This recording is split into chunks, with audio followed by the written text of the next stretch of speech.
Welcome to Police Strategy TV. Today I've got with me Chris Price, who is the Chief Information Officer of West Midlands Police. Welcome, Chris. Good afternoon, John. Hi. The West Midlands Police have had a huge financial challenge, having to save 126 million, I believe, over a 4-year period. How has ICT helped you to meet that challenge? It's a very good question, John. Our traditional response has been around sort of restructure. In many ways, a typical response in terms of consolidating and moving away from a very, very distributed model, which was highly successful, was also quite expensive. To date, technology has been very much a sort of an underpinner of what we do.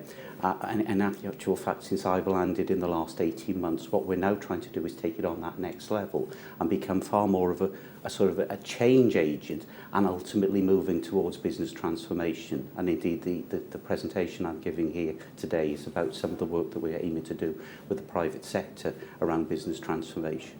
Can you give an example of a specific example of how you've used ICT to make some of those savings? So examples of some of the savings areas. I'll give you some examples of where we're thinking on, because I think it's fair to say the work to date has been much more force-driven, as I say, and much more about structural alignment.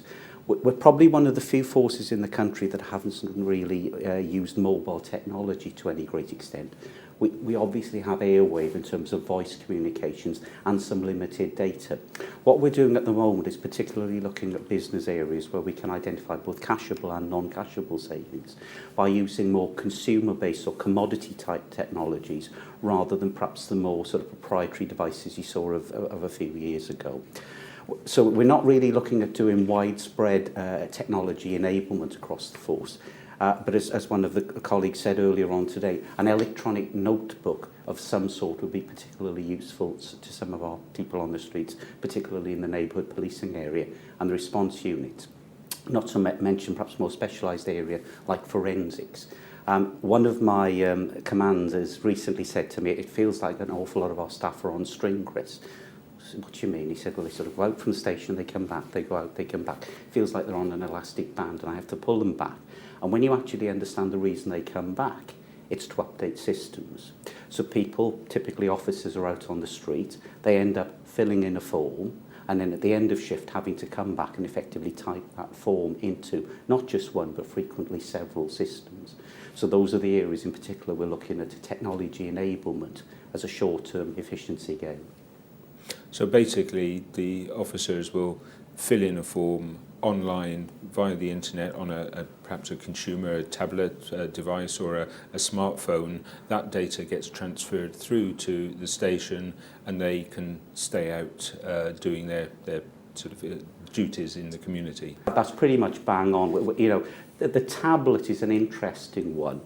And you know, as a sort of an emergency service, one of the things you have to be very cognizant on and mindful of, we often turn up to people in a high degree of distress. You mentioned earlier the 126 financial challenge, and it sort of occurs to me, how do we square the circle of potentially turning up at a burglary and pulling out an iPad to put some information in? So I think we need to be mindful. That said, you know, often, again, as was said earlier, often someone will turn up at my door these days and deliver a parcel.